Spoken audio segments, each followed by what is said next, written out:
How you doing there? Mark Jackson here with another Busy Mo financial business tip video. And today we're going to talk about cash flow, the way cash flows in and out of a business.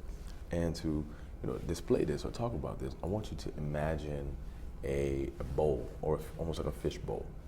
And there's a faucet on top and there's a little faucet on the bottom. The faucet on top has a turn. You turn it on, off. So we're going to imagine the flow. The bottom, they don't have a knob, and you're going to see why in a second. So I want you to think about that. Here's a bowl. All right, this is how we're going to display cash flow. So think about this. All right. So in a business, we have the cash inflow, right? Cash in. Cash in. And then we're going to have the cash out. And you can imagine what that is. That's at the bottom. Right? So there's several different ways that cash flows into the business. Obviously, sales revenue, secondary capital, money that we put in ourselves, investment money from investors, or even our own money that we put into the business. There's loans that we can take out, and then there's other type of monies that can come in, such as grants or donations, right? So all of these are inflows, sales revenues, capital such as investments or stocks or private stock or just your own angel investors, investment money you put in, that flows in, cash flow in. Loans, you go out and take a bank loan, bring money into the business to help finance the business. That's an inflow. And then we have, grants and donations. So all those are those are going to be our drops for inflow, right? So put a little extra dropper that flows in. Now, as that money flows in, it creates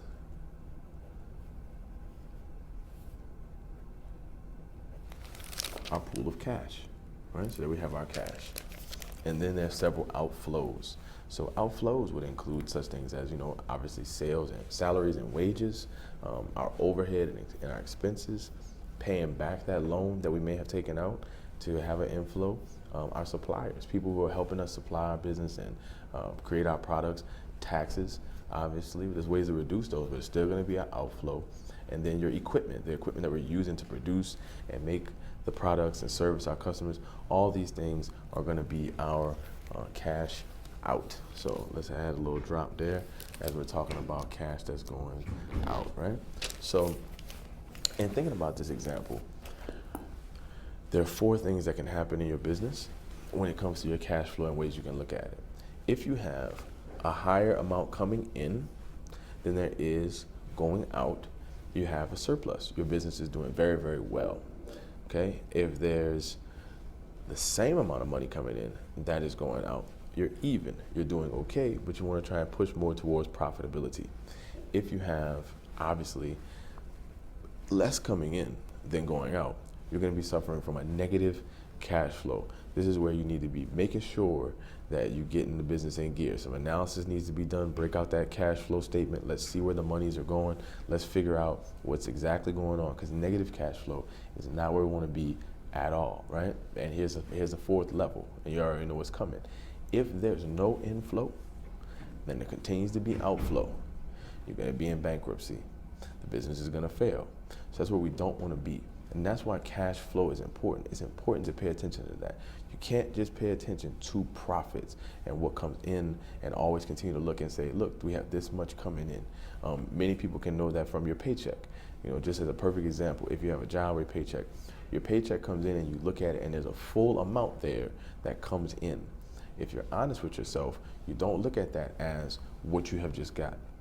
You look at it and you mentally subtract all the bills that you know are coming, and looking, you can see what's actually yours. You might have made, $1,500, but you have car note, rent, electricity, all these bills, say they total about, $1,000. Then even when you're looking at $1,500, you have to see $500. And that's what you have to do when it comes to your business cash flows.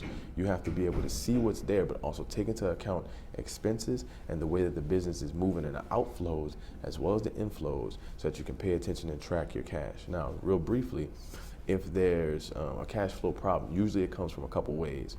Cash flow problems, credit terms. When you're loaning or you're letting people buy and make payments, you don't want to go past 120 days, really not even like 90 days, because these tend to stretch your ability to pull profit back in for things you have spent money on that's going out, okay?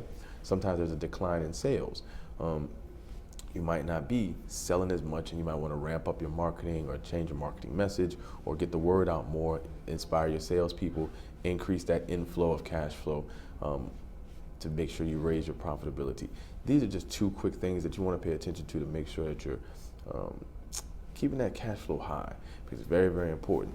Pay attention to your cash flow statement and pay attention to the 4 levels of how cash flow is flowing in your business to see which one you're on. And you always want to be aiming for the one that allows you to be having profitability and doing very, very well. All right.